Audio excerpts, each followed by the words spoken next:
Aujourd'hui aussi, c'est un autre jour. Daïla. Le monde part en couille. Non. En termes techniques, on ne doit pas pourchasser mon client Kofi. Donc, sur cette question-là, pourquoi Kofi peut dire devant les médias publics, donc à la chaîne de télévision nationale, que nous ne sommes pas en guerre?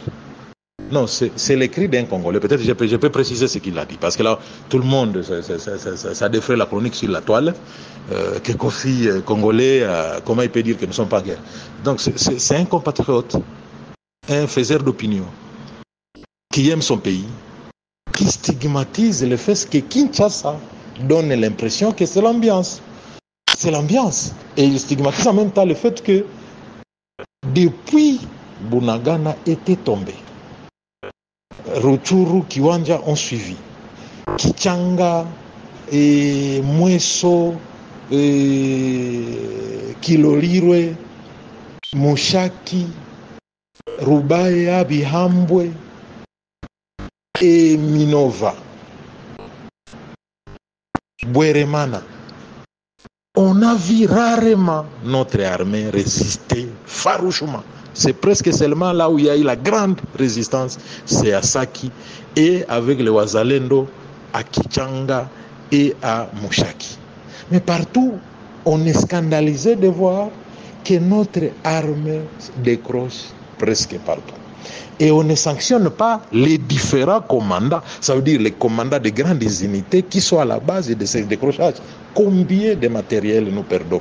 Combien d'hommes on perd dans cette trahison-là qu'on appelle lâcheté, fuite devant l'ennemi? Et donc, il stigmatise là quelque chose dont tout le monde en parle. Il est donc courageux en tant que faiseur d'opinion, en tant qu'ambassadeur de notre culture, de dire cela. Évidemment, ça fait mal pour ceux qui sont distraits.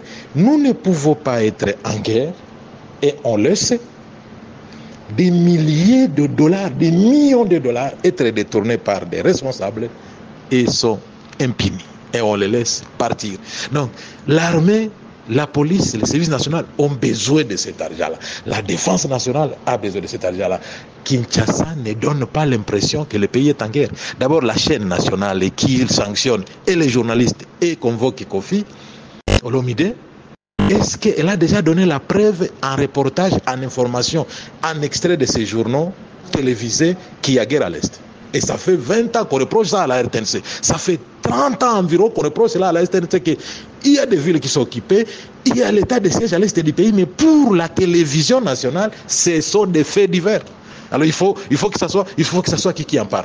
Même les morts qui sont tués chaque jour à l'Est du pays. 40 ici, 50 là-bas, 90 là, 90 là-bas. Dès ça de l'autre côté. Il n'y a même pas les drapeaux en berne, il n'y a rien du tout qui donne.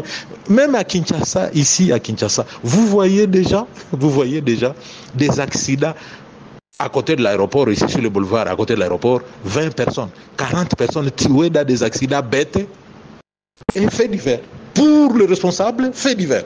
Alors, Kofi a eu juste le courage de stigmatiser ça, peut-être à la télévision nationale. Et d'ailleurs, la télévision nationale, c'est la voie obligée pour dénoncer l'attentisme des médias publics qui est chargé de défendre le pays, qui vit du trésor public, donc de la contribution de tous les Congolais.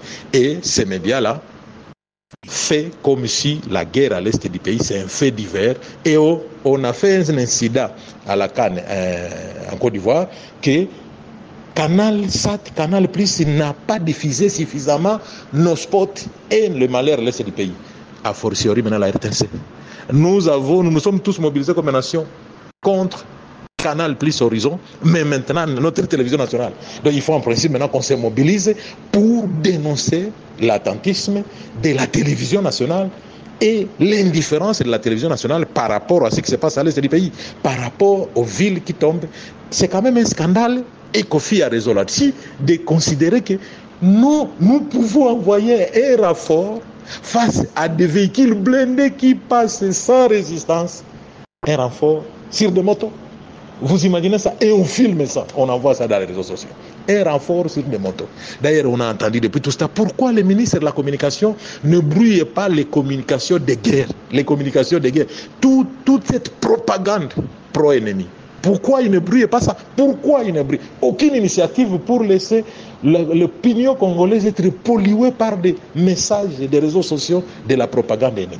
Pourquoi le ministère de la communication qui gère la RTNC ne prend pas des initiatives par rapport à ça? Je crois donc que mon client Kofi Olomide, Antoine Abepa, a raison et c'est donc une levée de bouclier plus ou moins arbitraire contre les compatriotes qui s'énervent de voir que notre pays, pendant que les autres traversent des villes sans aucune résistance, finalement on pourrait même dire que ce sont les supplétifs, les maïmaï qu'on appelle aujourd'hui Ouazalendo qui résistent.